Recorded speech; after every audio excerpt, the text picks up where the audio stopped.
Welcome to Still Unanswered. I'm Mara Ellison.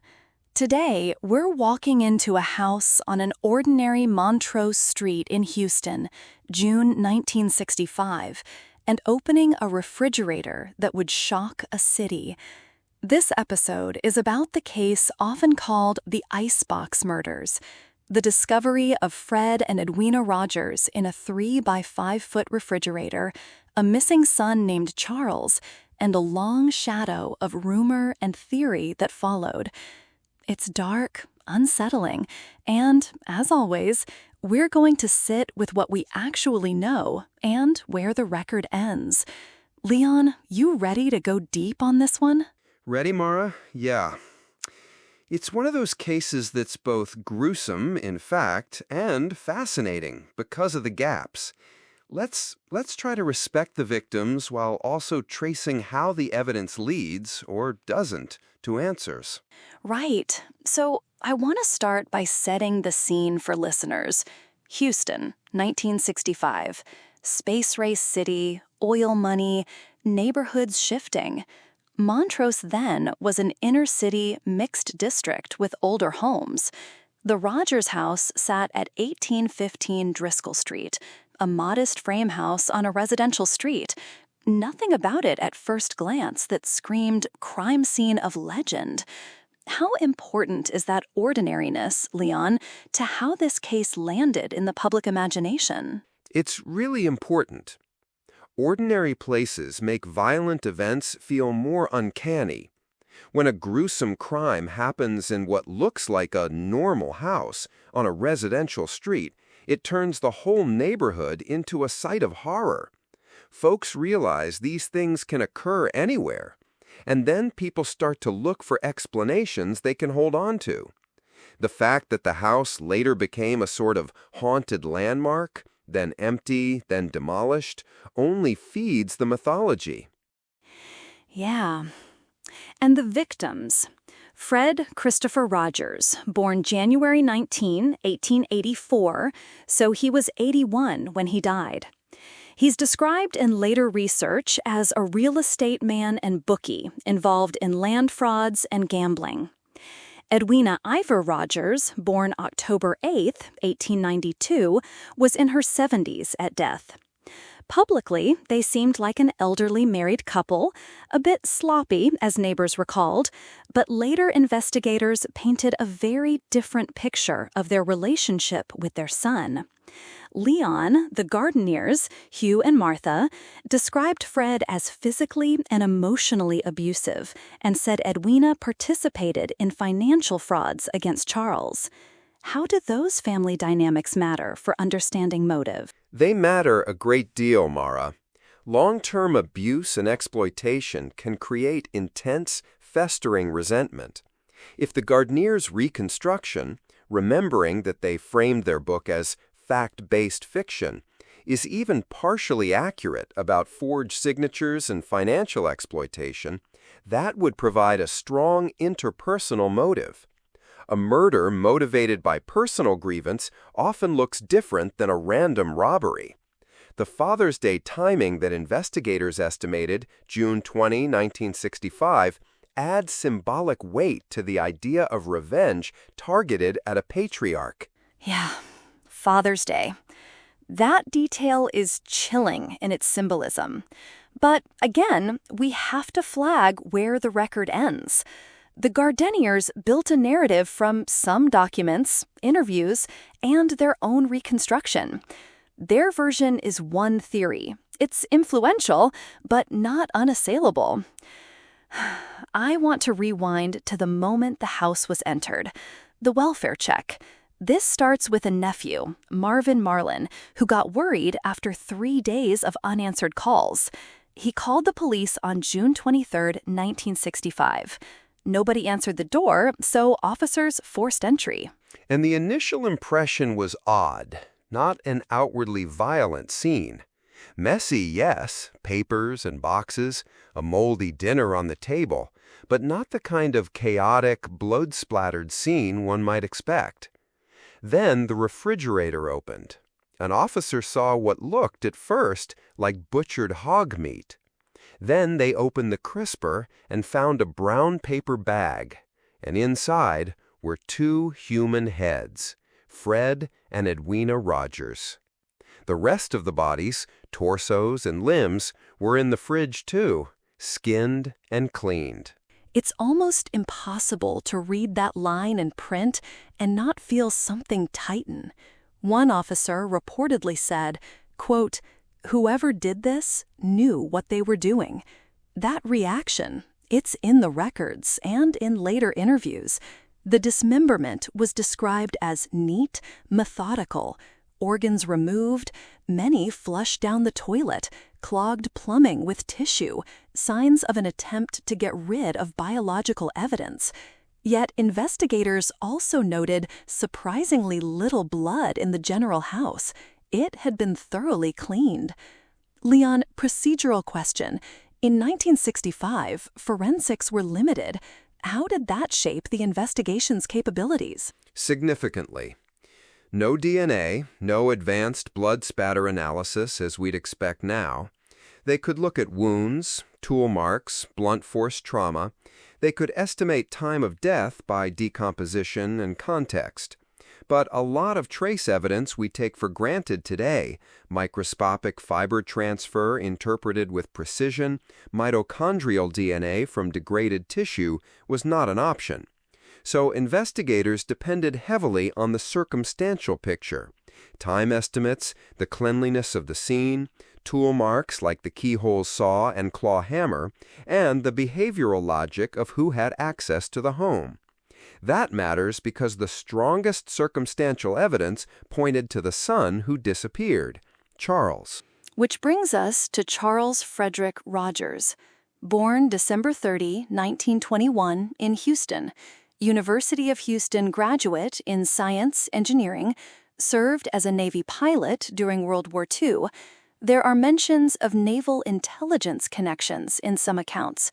Post-war, he worked for Shell Oil as a seismologist or geophysicist for about 9 years before abruptly quitting. He's described as exceptionally intelligent, speak multiple languages, a licensed ham radio operator with international contacts. Then he becomes reclusive, living in the attic of his parents' house, communicating by notes under the bedroom door, leaving before dawn and returning after dark. Leon, how does that portrait, brilliant, reclusive, nocturnal, fit into public narratives about him being the killer? It fits very easily into archetypes we already have. The brilliant loner, the coldly calculating mind. People fill in the gaps to make sense. If someone could plan and carry this out, it would be a person like that. But that's also a narrative trap. It privileges personality as proof of capability. The record shows skills, languages, ham radio knowledge, seismology that could help someone plan and disappear, possibly with aliases, networks, or travel. But those skills are circumstantial. They don't prove the acts themselves. Still, they make him a plausible suspect on paper. Lived there, blood traced to his room, sawed keyhole saw found, and he was missing. Right. The welfare check had led them deeper. There was a small blood trail to Charles's locked room. Blood on or near the keyhole of his door. When police eventually opened the room, they found a blood-stained keyhole saw and no Charles. That's when the case shifted fast toward him as the prime suspect. A material witness warrant, nationwide manhunt. He's never located. No body, no confession, and no direct forensic link beyond those circumstantial indicators. Leon, why didn't they indict him in absentia? Was that even a practical option? In practical and legal terms, prosecuting someone in absentia is fraught and varies by jurisdiction. But the core reason was evidentiary. They had strong circumstantial evidence and motive theories, but not the kind of direct proof you need for a confident charging document. No eyewitnesses to the killings, no confession, limited physical evidence directly placing him at the moment of murder. In the 1960s, without DNA or forensics to close those gaps, prosecutors were cautious. So the case stayed officially unsolved, even as Charles remained the chief suspect. In July 1975, a Houston judge declared him legally dead in absentia so his estate could be probated. But that's a civil determination, not a criminal conviction. It's the kind of legal limbo that gnaws at people. A named suspect who disappears, a house torn down, and a city that tells the story differently depending on the teller. Speaking of the house, 1815 Driscoll remained empty and unsold for years, a stigma on the lot. It was torn down in 1972. Condos were finally built around 2000 as the city's memory and real estate markets shifted. There's something almost literal about the city redeveloping the block, gentrification as forgetting. But the Icebox murders never truly left local lore. Leon, the myths around this case are intense. Gardeners, JFK conspiracy books, people who claim Charles went to Honduras and died there. How do we separate what's plausible from what's just, well, haunting storytelling? We separate them by tracing the evidence and the method of claim. The Gardeniers, Hugh and Martha, are interesting because they spent decades looking, and they wrote the Icebox murders as fact-based fiction. Their core claim is that Charles killed his parents in revenge, motivated by abuse and fraud, and escaped, ultimately dying in Honduras in the early 1980s, possibly over a mining dispute. They reconstruct documents, interviews, and plausible trajectories, but they also use dramatized dialogue and composite characters. So it's a narrative that feels complete. The problem is the parts of their argument that go beyond documented records, especially the alleged Honduran death and detailed escape, which remain unconfirmed by official sources. Then you have the JFK CIA angles, which are even more speculative. They point to overlaps like Civil Air Patrol connections, but not proof. Let me pause there and pull apart the three broad clusters of theories for listeners. 1. The Occam's razor domestic murder theory. Charles kills his parents, flees, and perhaps dies abroad. 2. The JFK CIA conspiracy theory. Charles as an intelligence asset tied into broader plots. 3. The alternate killer theory. Either someone framed Charles, or Charles was himself a victim. The Gardeniers fall in the first cluster, but add a long escape narrative into Central America. Leon, briefly tell listeners what the Gardeniers actually claim and where their account is strongest and where it's weakest. Sure.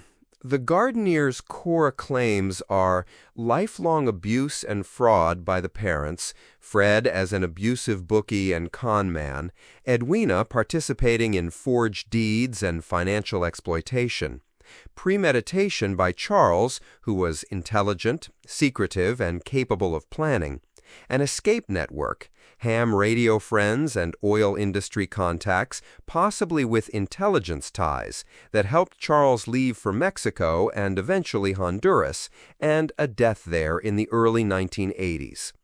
Their strongest pieces are the motive they assemble, documented land and financial disputes, and the Father's Day timing.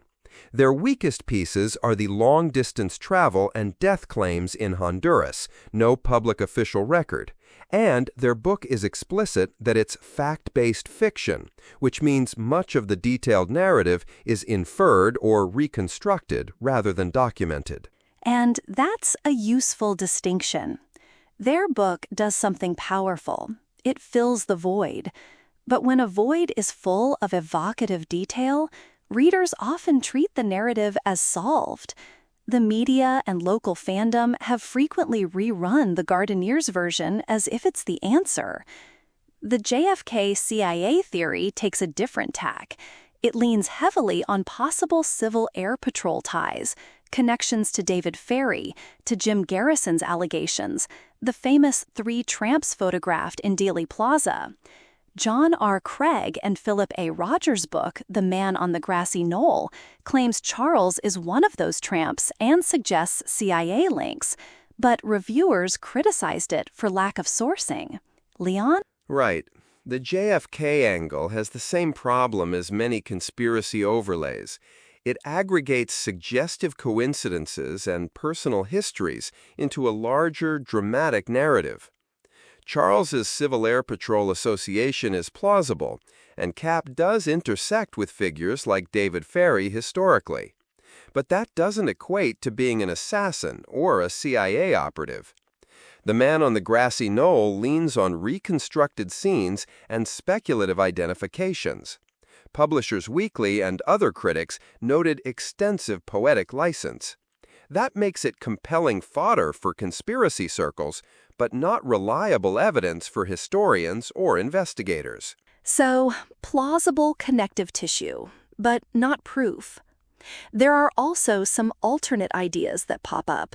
People online sometimes ask, could Charles have been framed or killed by someone else? Those ideas are generally less supported. The lack of forced entry and the comfort of the killer in the house point to an insider, someone with intimate access. If you accept the blood trail to Charles's room and the saw found there, it's hard to build a convincing frame. But we should always note that circumstantial evidence can mislead. Leon, you work with patterns of family annihilation and parricide in your research. How does a case like this fit or not fit those archetypes? This is a kind of reversed family annihilator. Usually we see a parent killing spouse and children.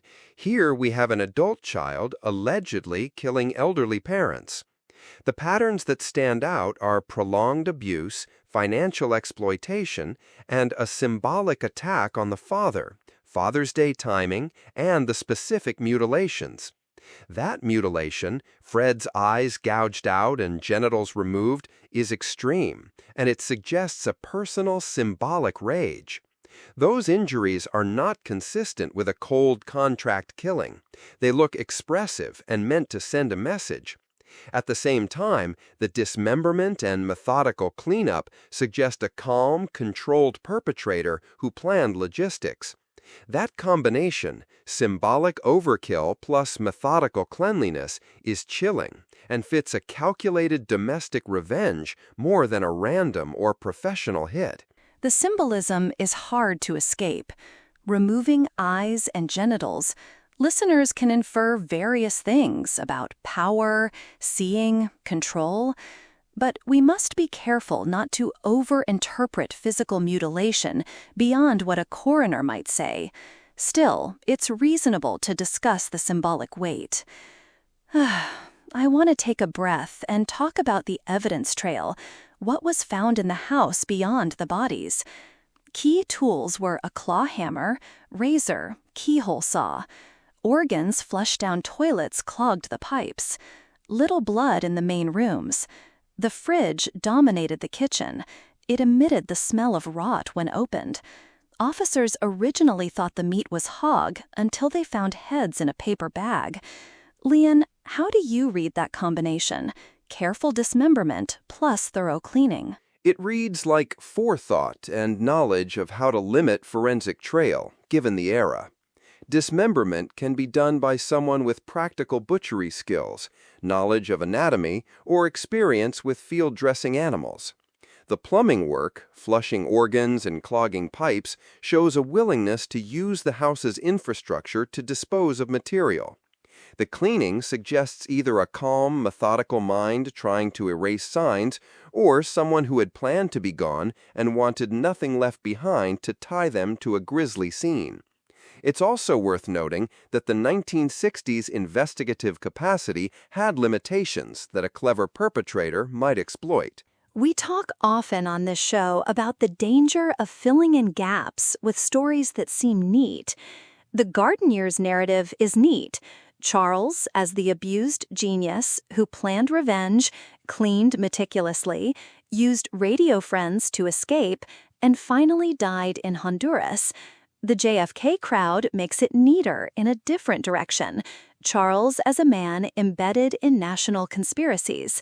But the central unanswered question remains: where did Charles go between June 20 and June 23, 1965, and afterward? No verified travel records, no body, and only later alleged sightings or leads, many of them based on hearsay or the Gardeniers' interviews. Leon, what would you want to see to move from plausible story to convincing proof? Documentation. Travel records, credible eyewitness testimony with corroboration, an official death certificate or body linked to him abroad, or some direct physical evidence tying him to the act that was not open to alternate explanations. The Gardeniers' work is valuable as investigative persistence, but to flip a hypothesis into something convincing, you'd need primary source verification, bank records, passport stamps, employer records under known aliases, or a forensic match of some sort. Right now, there are plausible trajectories, but not conclusive trails. All right. Let's step back and talk about what the public remembers, the folklore and cultural resonance. The Icebox murders are cited among Houston's most notorious crimes. They rank in top 5 lists. The house becomes a ghost story with an address. James Ellroy even uses Charles Rogers as a character in his novels. Podcasts like Criminal ran an episode titled Open Case, featuring the Gardeniers. Those retellings do something. They keep the story alive. But they also alter perception, right? Absolutely. Repetition and narrative embellishment make certain interpretations feel definitive even when they're not. When a case is unsolved, the human brain resists ambiguity. So we prefer stories that feel complete. That's why fact-based fiction or conspiratorial overlays have traction. They present closure in a psychologically satisfying package. The ethical problem is that they can overshadow the limits of the evidence, and they can shape public memory in ways that feel authoritative even when the record is thin. That's something we try to be careful about on Still Unanswered. We can tell the compelling story, and we can also show listeners where speculation begins, which brings us to the ethics of fact-based fiction and reconstructions. The Gardeniers chose to label their work that way. Some reviewers praised their perseverance, but flagged the book's poetic license. Publishers Weekly and others noted sparse sourcing. Leon, how do you, as a professional, respond to sympathetic but dramatized reconstructions of cold cases? They can be double-edged. On one hand, passionate investigators sometimes reveal facts that official channels overlook, and storytelling draws attention to cold cases that deserve fresh scrutiny. On the other hand, dramatization can harden hypotheses into perceived facts in the public mind, which is tricky when families and communities are still processing trauma. So I welcome investigative curiosity, but I caution audiences to treat reconstructions as hypotheses, some with strong supporting material, some with less, and to look for corroboration rather than taking narrative completeness as proof. Amen to that. Okay, listeners, quick aside. I want to pause the forensic and theory for a second and touch on something human. Behind every chilling detail, Father's Day timing, the mutilation, the cleaning, were people with histories. Whether Charles is guilty or not, the record presents 3 lives trapped in decades of dysfunction: Fred, Edwina, and their son. That human element is messy, legal, moral, psychological. We can't resolve all that in an episode, but we can honor it by not treating them as props in a conspiracy novel. Leon, any final reflections on the psychology here, on how grief, rage, and secrecy conspire? This is a case where secrecy and withdrawal, Charles's reclusive living, the family's private financial machinations, create a pressure cooker. Long-term abuse and exploitation can erode empathy and create a narrative in which violence becomes, in the actor's mind, the only solution. That doesn't excuse atrocity, it helps explain the path. The mutilation suggests a symbolic annihilation of a father figure. The subsequent methodical cleanup shows a person who could compartmentalize and act with chilling efficiency. As a psychologist, I also think about how communities make sense of such events, how stories of exile, CIA ties, or foreign deaths are ways to externalize and rationalize something that feels intolerably close. Beautifully put, Leon. Okay, let's run through some of the genuine, open questions that remain for listeners who might want to follow up or consider records that could still matter. 1. Where did Charles go those 3 days and afterward? 2. How did he leave Houston? By car, bus, plane? And 3. Is there a documented Honduran death that could link to him? The Gardeniers claim to have traced him to Mexico and Honduras and say he died in the early 1980s, claims that have never been publicly verified by official records. Also, were police files destroyed or altered? The Gardeniers allege some corruption and missing files. Those points are serious, but also difficult to substantiate publicly. Leon? Those gaps are exactly where people put stories. If there are undisclosed documents, bank records, estate papers, police memos, that might change things. But until they're produced, we're in speculative territory. The claim that files were destroyed is serious, and, if true, it would impede any modern reevaluation. But allegations of corruption require documentary proof.